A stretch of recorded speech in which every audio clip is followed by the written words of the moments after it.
भारत और बांग्लादेश के बीच में कानपुर में खेले जा रहे दूसरे टेस्ट मैच का दूसरा दिन बिना कोई गेंद डाले ही कॉल्ड ऑफ करना पड़ा है। और उसके बाद तमाम फैंस के मन में सवाल है कि ये मैच ड्रॉ तो नहीं हो जाएगा, और ड्रॉ हो गया तो भारत के WTC फाइनल खेलने पर जो है वो डेंट लग जाएगा।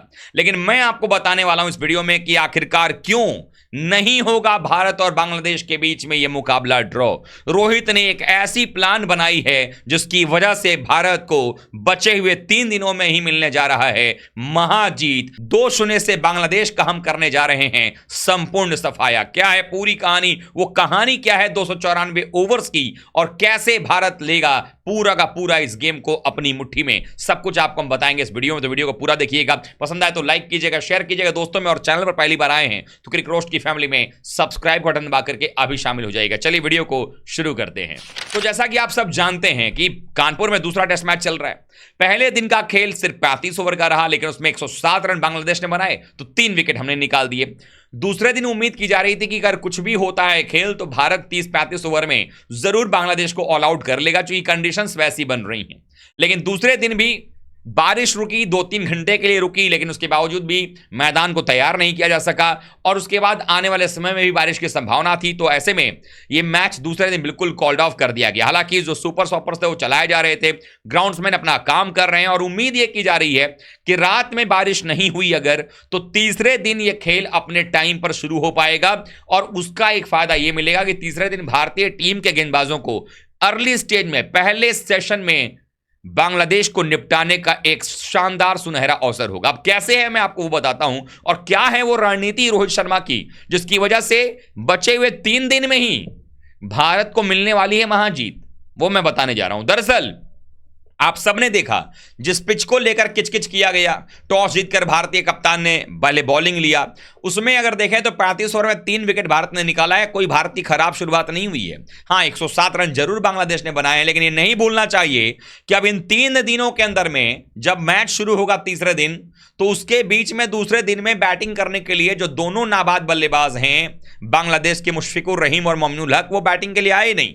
क्रिकेट में बड़ा मुश्किल होता है जब आप एक लय में होते हो, जब आप रन बना रहे होते हो और अचानक से व्यवधान पड़ता है और फिर एक दिन का पूरा गैप पड़ जाए, तो फिर अपने आप को ला करके जमाना, वो भी फ्रेश गेंदबाजों के सामने में, वहां मुश्किल होता है। और ये चीज बांग्लादेश को अच्छे से मालूम है, क्योंकि जब तीसरे दिन का खेल शुरू होगा, माना यह जा रहा है कि तीसरे दिन जो है उस समय पर खेल शुरू हो सकता है, क्योंकि तीसरे दिन बादल जरूर छाए रहेंगे आसमान में, लेकिन बारिश छिटपुट कभी आएगी कभी जाएगी, लेकिन फिर भी गेम हो सकता है 40-50 ओवर का खेल जो है वो हो जाए।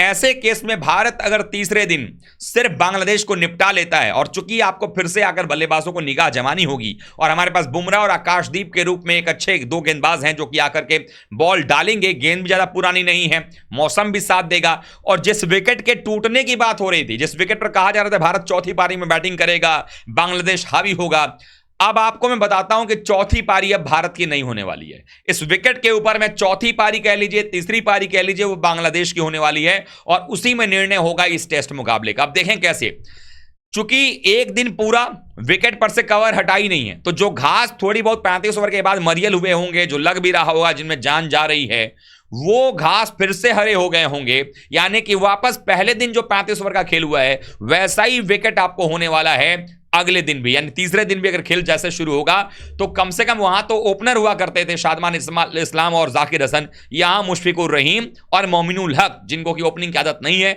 वो बैटिंग करने आएंगे। और अगर इन दोनों बल्लेबाजों को निपटा दिया गया भारतीय गेंदबाजों के द्वारा, तो उसके बाद ज्यादा बल्लेबाजी बची नहीं रहेगी। लिटन दास और मेहदी हसन मिराज जरूर हैं, लेकिन इन कंडीशन में बुमराह को खेलना, आकाशदीप को खेलना बहुत मुश्किल होगा। उसके बाद चौथे और 5वें दिन की बात करें, अब देखिए 3 दिनों में 98 ओवर डाले जाएंगे।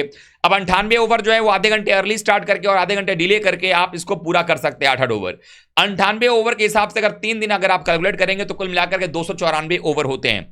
उनमें से मैं कहता हूं कि 50 ओवर ही बांग्लादेश, या 50 ओवर का खेल कल होता है और बांग्लादेश की टीम उसमें से ऑल आउट हो जाती है, तो भी आपके पास 244 ओवर बचते हैं 2 दिनों में।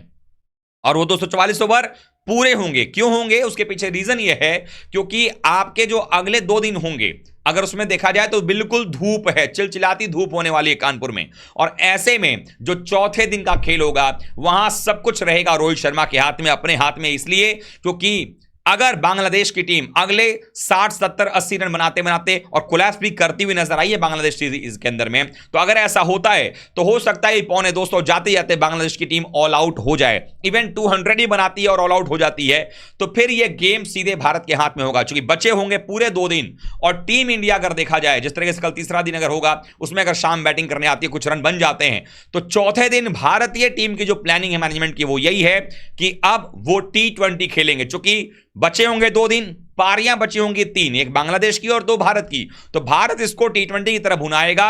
विकेट काफी अच्छा है बैटिंग करने के लिए, यहां पर आप पाटा विकेट आप समझिए कि है, कोई ज्यादा कुछ होने वाला नहीं है, रन बनेगा। और ऐसे में अगर रोहित और जायसवाल का बल्ला अर्ली स्टेज में चला, तो फिर नीचे बैटिंग करने के लिए आपके पास धुनाई करने के लिए मौजूद है वो बल्लेबाज जो कि रन तेजी से बना सकते हैं। और भारत अगर चौथे दिन के विकेट पर दिन भर खेल लेता है, 98 ओवर का खेल एक दिन में होना है, और आप माने कि सीरीज के अंदर में बहुत कम ऐसा अवसर हुआ है जहां पर 100 ओवर बांग्लादेश खेल पाई है। तो अगर भारत यहां पर 100 ओवर खेलता है, तो जो रन रेट टीम इंडिया का होता है 100 ओवर का, मतलब भारत 400 सवा 400 रन बना लेगा यहां पे, और उसका अंतर यह होगा कि 425 मतलब आपके पास लीड होगी 200 के आसपास। और फिर भारत बांग्लादेश को बुलाएगा खेलने के लिए, क्योंकि भारत के पास इस मैच में हारने के लिए कुछ भी नहीं रहेगा।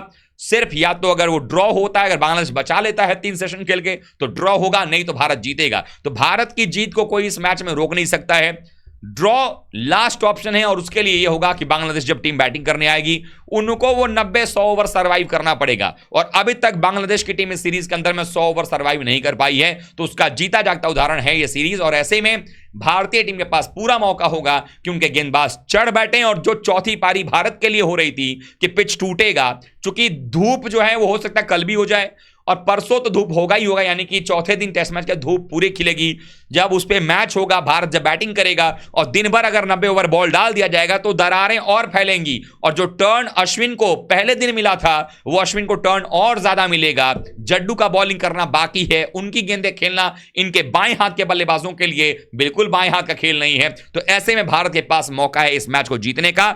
और रोहित शर्मा की जो रणनीति है गंभीर के साथ मिलकर के, वो यही है कि भारत की बैटिंग जब भी आएगी, चूंकि इस टेस्ट मैच में समय ज्यादा बचा हुआ नहीं है, जब भी बैटिंग भारतीय टीम की आएगी, उसी टाइम पर मिलकर के तेज तरार बैटिंग की जाएगी, और भारत एक अच्छे रन रेट के साथ में जाएगा, और कोशिश करेगा कि भारत जो है वो लगभग 90 या 100 ओवर अगर खेलता है तो 400 प्लस रन बनाए, और ये कोशिश रहेगी। और इसीलिए हम कह रहे हैं कि रोहित शर्मा की इस रणनीति से भारतीय टीम को महाजीत मिलने जा रही है, इसमें कहीं कोई शंका नहीं है।